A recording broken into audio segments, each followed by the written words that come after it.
Hello, welcome back to another video. Welcome back to the YouTube channel, people. And this is your West Ham United versus Fulham match preview. Make sure to leave a like on the video and subscribe if you are new. We're trying to hit 1K this year. We're nearly on 700 as I'm recording this. We're just a couple away. And yeah, let's get straight into it. We're doing, obviously, match previews are now pre-recorded. The reasons for this is because, obviously, I actually made that decision when Lopetegui was manager because I didn't want to keep repeating myself for 40 minutes and I felt like I was forcing the live streams when it came to match previews specifically. But I ended up just keeping repeating myself. But also, I've got a schedule when it comes to streams and stuff as well. Like, things come up. I wasn't going to have time to do this tomorrow live on a Monday. So I'm recording this on a Sunday, and you'll see this Monday late afternoon, evening-ish. But also we've got the Millwall versus Dagenham and Redbridge watch along, and we've got the show of Alfie as well at 10 p.m. So come and check that out as well. But let's get straight into it. Obviously, Potter's first game was on Friday, and we lost against Aston Villa. 1 day notice. Pretty much, he got hired on Wednesday. Well, it was official, something like I think Lopetegui got sacked Wednesday or some shit, and then Potter was announced Thursday, and that was his first day. Um, and we off 1 day notice, you could already see what we're trying to do formation wise and stuff like that. Obviously, the players were kind of just playing off vibes in the sense that Potter probably didn't have any time to really coach, just structure wise, how we need to play and stuff like that. Obviously, I generally think that with this system, we could be cooking. We could be cooking 1 day, but we just need to put the right players in place. Uh, we need to make the right decisions when it comes to the transfer business and stuff like that. But also, for this specific game itself, Potter needs to make changes. Potter needs to see that. Uh, Obviously, we've got fixtures like midweek and on the weekend as well, so he'll naturally need to rotate anyway, and he's going to have to because of the injuries. Luckily, Somerville was a precautionary thing. Apparently, Mavropanos picked up an injury, but I didn't hear. I don't know how long he's out for or whatever, but we're not exactly going to miss him. But that does mean we have one fit centre back. So that either calls for maybe a Kalen Casey to step in, or maybe he's going to put an Aaron Cresswell in a back three, which is what I think he will do because he's done it before where he's put two fullbacks as the wide centre backs before.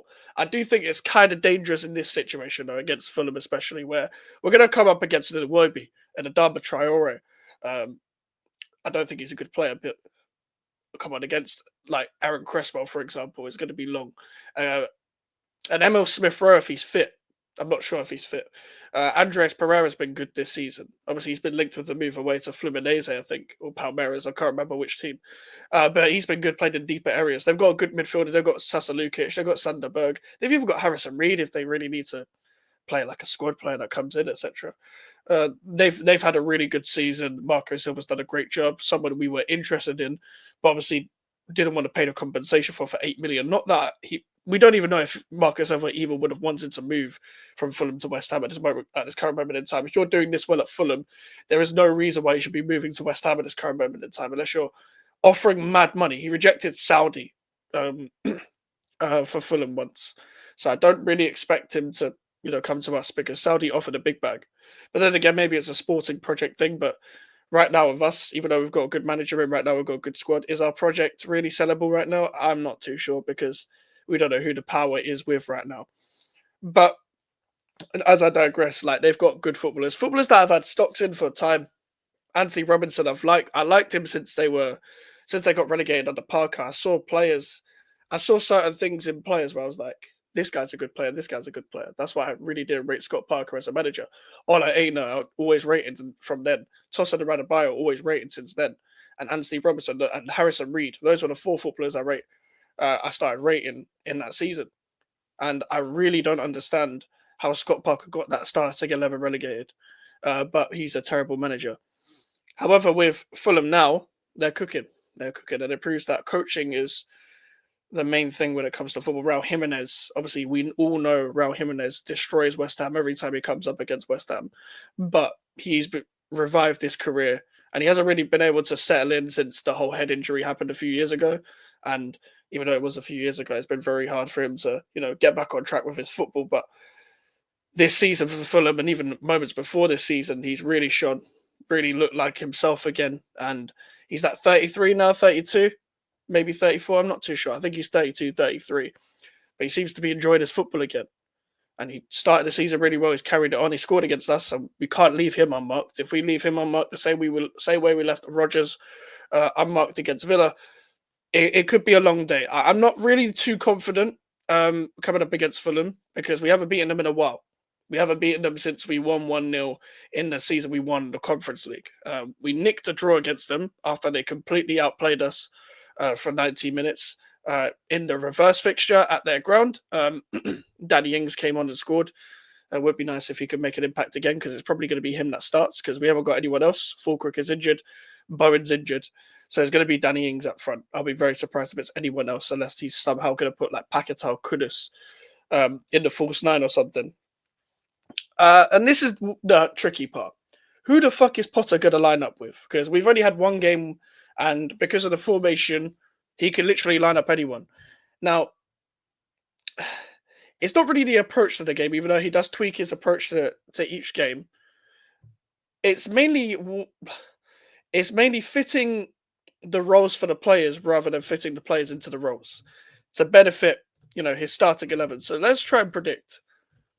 I don't know whether to do a predicted 11 or to do the 11 that I want.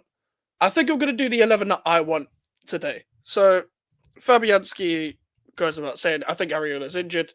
Now, this is the tricky part, back three. And so, regardless whether Mavropanos is fit or not, I'm not starting him. I'm going to play Aaron Wan-Bissaka. I'm playing Casey. I'm putting Kalen Casey in.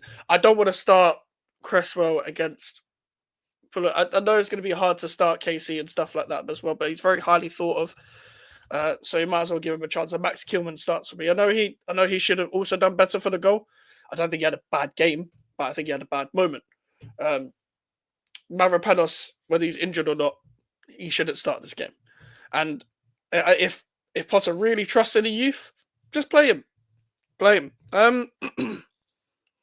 Again, this way it gets tricky. Souček should has pretty much earned keeping his place after the way he's been playing recently, especially, well, not even recently, but just that game specifically against Aston Villa. He played well.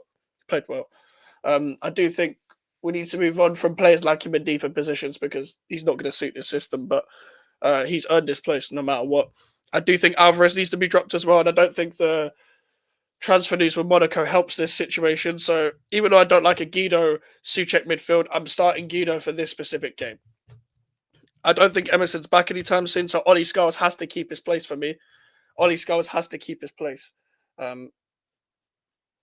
Back-to-back starts, he's earned it. You don't get a man of the match performance and then get dropped. I really hope Potter doesn't do something stupid like drop him or anything, guys. I am going to look at him sideways, but let's say if Somerville's fit, then Somerville is a precaution. However, what he might do, he might start Sufo in here and Wan-Bissaka here, the same way we saw it for the second half against Villa, but I think we all saw that didn't necessarily work. So maybe start like a Guilherme at right wing back or whatever. But again, where do we go from here now? It's tricky. I'm going to start Guilherme. I'd start Guilherme in a right 10, Kudus as the false 9, and Paquetá in the left 10. We are down to the bare bones. Look at this team. Jesus Christ. It isn't a great team, man. It isn't a great team. I do think we could get something out of this. Like maybe, I think the most we could get out of this game will be a draw. I demand a win. I demand a win every game, but I don't think we'll win this game. I want to see positive signs. At least. If you're going to nick a draw, cool. We take it. We move on. I don't accept draws. I think everyone knows that. Everyone knows me with the Bournemouth game, the Brighton game. I was one of the few people that was like, I don't care about a draw because we're not beating who we're meant to be beating and we're not surprising anyone. So what's the point? Why are we celebrating draws? But this is the specific lineup that I would probably go with because Danny Ings has been horrible. Just he should only be making some appearances. But I think what Potter will do, he'll probably start Ings. He'll probably start Sufel. And maybe I'm going to assume Mavropanos wasn't like severely injured, so I'm assuming he'll start as well. And I think Alvarez will still keep his place.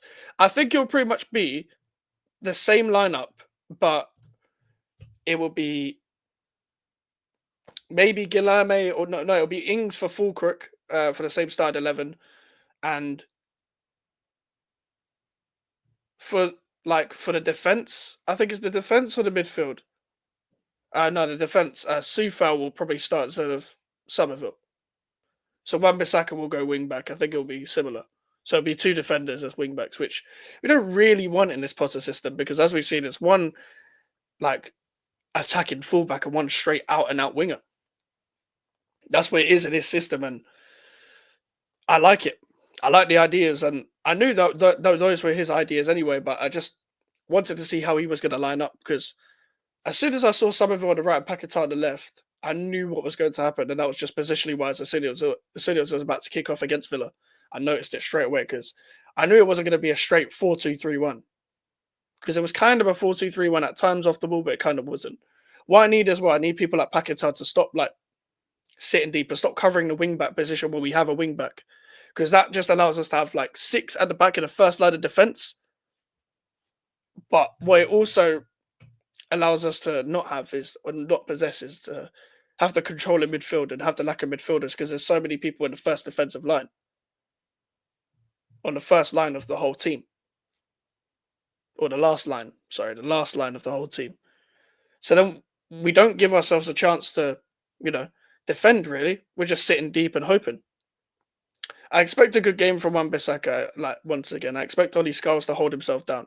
I'm not going to put too much pressure on the guy either, though. But if we're going down to the bare bones, and currently at this moment in time we haven't signed anyone, even though we really need to, then what we need to do is maybe make use of the youth and make some changes. That's why people like Guilherme, in my opinion, need to get a chance. People like Guilherme need to get a chance. People like Scholes need to keep their place. People like Casey maybe need to get their chance as well. And this is kind of what we're dealing with at this current moment in time because as much as we had a somewhat big squad, we have a lot of injuries, and we've got a window to rectify it. But we've also got the right coach to deal with that situation. It's better than the previous coach, and it's even better than the coach before that to deal with an injury crisis. Instead of putting square pegs in round holes, Potter fits those holes into the pegs rather than the pegs into the holes. If you know what I mean, not in a weird way. But with this game, I'm not too confident. Like our record against Fulham as of recently hasn't been good. It used to be really good.